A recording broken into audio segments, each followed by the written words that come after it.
Ajo që ne do ta bëjmë në mënyrë solemne është kjo. Deri në fund të muajit tetor, ne duam që unanimisht ky vendim joni këtu të mbrit e kryeministri. Kjo është shumë e rëndësishme. Dhe jam i bindur që kryeministri, siç e tham, do vërë dorën zemër dhe them se do ta vërë në zgjidhje këtë problem. Kjo është e para.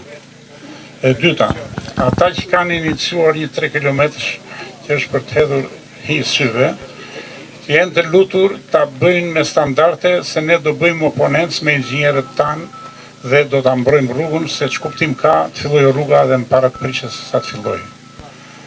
Dhe e fundit, nëse nuk do të vejnë vesh shurdhur kjo punë, ne nëse sot jemi 500 vetë, do bëjmë 1000, 2000 bashkë me bashkëdhëtarët jashtë shtetit, me imigrantët, dhe këtë problem ne do ta çojmë deri në fund. Do të ketë dhe një lidhje historike ndërmjet Lumit Vlorës dhe Nivicës.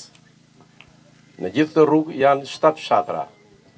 Të 7 fshatrat, po të shikosh në një periudhë historike për 30 vjetësh, ka filluar të ikin njerëzit, të iki rinia. Arsyeja vetme është që nuk gjen kushtet e domosdoshme për të jetuar në fshatrat e tyre. Për të jetuar në një fshat, 3 element duhen. Duhet ujë, korrenti dhe rruga. Ujin e ka fal natyra dhe Zoti në zonën tonë. E kemi me bullik. Po dhe korrentin, ashtu siç e kemi, është. Problemi është i rrugës. Dhe arsyeja kryesore, me që unë jam nga Vërmiku, arsyeja kryesore pse fshati jon është çpopulluar i gjithi ka qenë rruga. Nuk ka pasur mundësinë minimale për të jetuar fshatarët tanë në atë fshat. Kjo gjë që ka ndodhur në fshatin ton nuk duhet ndodhi në këto 6 fshatrat e tjera për të çpopulluar. Pra ne themi dhe duhet të kemi dëshirën e mirë për t'ia prezantuar qeverisë që kjo rrugë duhet bëhet. Kjo krajin ka pritur Ismail Gjemalin. Kjo krajin ka prit Luiç Gurakuqin. Halin Xhelua ka qenë mësuesi i parë në matologjinë në shkollë.